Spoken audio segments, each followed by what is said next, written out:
Hey everybody, how's it going? This is going to be a bit of a long video. You're not going to see anything new on the to watch with your eyes. Well, that's all you really watch with anyway. You can't really watch with your ears, I guess. You get my point. You're not going to see much aside from what you see already here. So you don't have to pay too much attention visually to this video if you don't want to. It's going to be a bit of a ramble video, as well as a bit of like a Legends of 40K type of video as well. So it's going to go a little long. What I'm talking about here is the Iron Hands model I made. I did the Iron Hands test model for the HQ guy, the Master of the Forge looking guy, and I built him specifically to meet the criteria for a special character in Imperial Armor 10, the Badab War Part 2.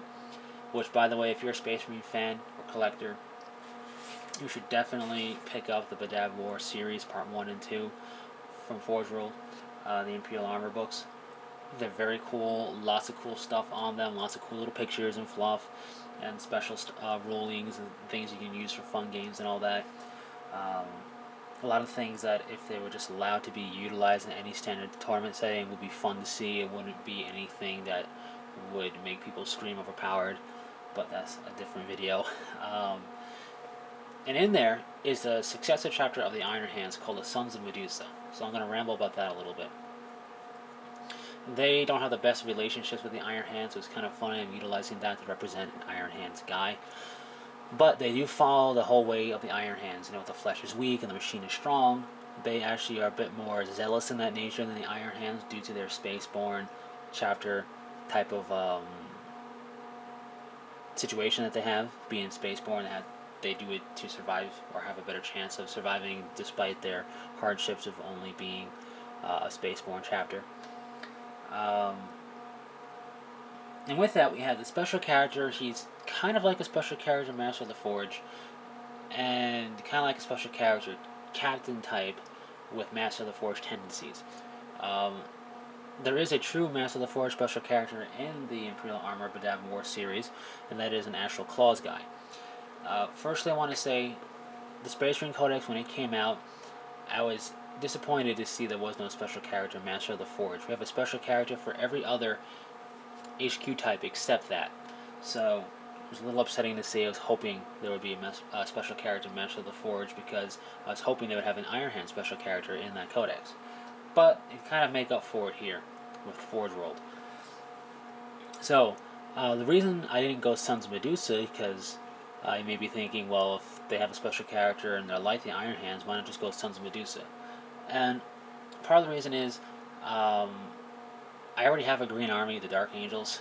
Yes, they have bone and black in that as well, but they are primarily green for the battle companies and all that. And I don't want another green force. Granted, the Sons of Medusa are a different shade of green, but it's still green. Plus, they got a white helmet, and I hate painting white even when I have to. So having to do it for every model would be a nightmare for me. So that's one. The other reason is I do like the Iron Hands a lot. The Sons of Medusa are cool too, but they're not. To me, they're not cool enough to justify making another green army. So I went with the Iron Hands instead. And the special character fits in with the feel of the Iron Hands, so I don't see it as a problem. With that being said, let's look at Vaylund Cal. He's 215 points, weapon skill of 5, ballistic skill of 5, strength of 5, toughness of 6, 3 wounds, initiative 4, 2 attacks, leadership 10, 2 plus save. He's unique, he's infantry, he's got artificer armor, a servo harness, thunder hammer, and an iron halo. He has special rules: Fearless, Chapter Tactics, Independent Character, Combat Tactics, Blessings of the Omnissiah, Purge the Weak, and Opus Machina. So, firstly, Chapter Tactics. Basically, you replace Combat Tactics with Fearless across your army. You get a Fearless army, and I'm a big fan of Fearless. Some people don't like it, but I'm a big fan of it, so that's cool to see. Purge the Weak. This rule, any Devastator squad suitably modeled to represent their cybernetic augmentation taken as part of an army that includes Vaylund Cal gains the Feel No Pain Universal Special rule, but they cannot run or make sweeping advances. He has Blessing of the Omnissiah, which is in the Codex Space Marines. If you don't know what that does, look it up there. He has Opus Machina, Basically, this rule represents his augmentations, which increases his strength and endurance to superhuman levels. In game terms, it gives him his stat line, that strength of 5 and toughness of 6. And it says here that he should also be modeled on a 40mm base. And with that, we get the fact that he's an Iron Thane, which is an HQ leader type. So Vaylund Cal is an HQ choice for Codex Space Marine Army. If you take Vaylund Cal as part of your force, you may not also take a Space Marine Chapter Master, named or otherwise. And he's a Lord of the Armory, which is a rule just like the Masters of the Forge have, so I'm not going to go over that. And that's Vaylund Cal. So he's pretty cool. Reading that, hopefully you see why it fits in with an Iron Hand army as well. Now what we have here, which you've been looking at, is what Sun's Medusa look like. There is no model, official model for Vaylund Cal. I don't know if there ever will be. But that's why you make your own with the Master of the Forge and a Thunderhammer. So that's why I built the guy the way I did. Now, two things. Firstly, I feel his Opus Machina rule should say he must be on a 40mm base, just because saying should is enough of a leeway for people to not do it and get away with it. I think he should be required to be on a 40mm base, because I think that's just a cool thing to do. It's there, instead of making it a light rule where they should, make it a must. It's not that hard to put that model on a Terminator base anyway. You just gotta either clip his the tab off and glue him to the base, or do something with the Terminator base. It's not that hard. And secondly, the rule for the Devastator squads is pretty cool. I like it. It gives you a very survivable Devastator squad to shoot with. I could see some people saying, well, that squad isn't suitably representing the augmented parts of them. In which case, you can, say a few choice words to your opponent if they're going to try and pull that on you.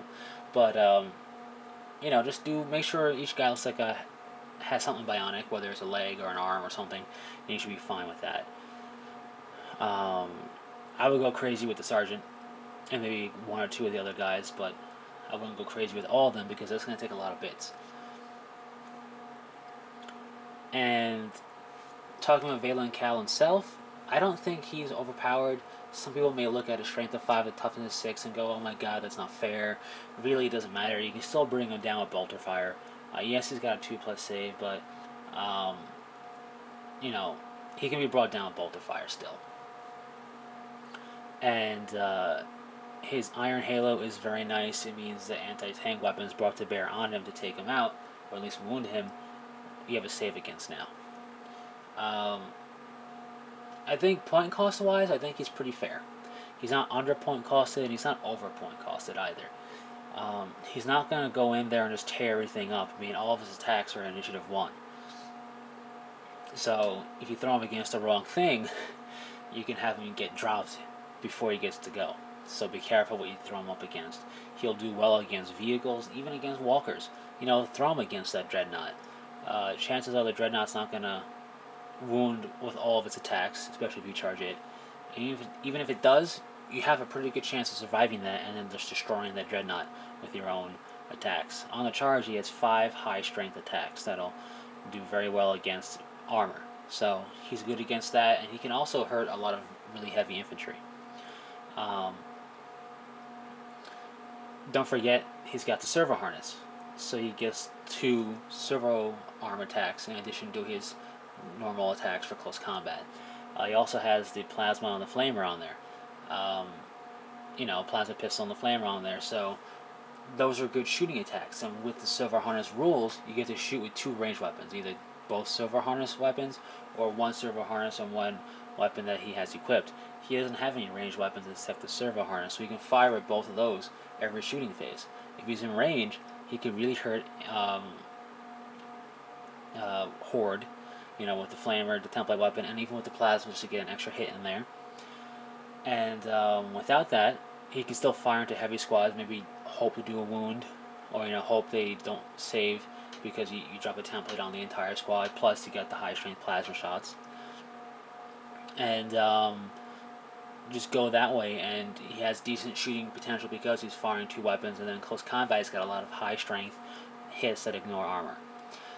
He cannot take a command squad or an honor guard squad, and he cannot take servitors like a Master of the Forge could.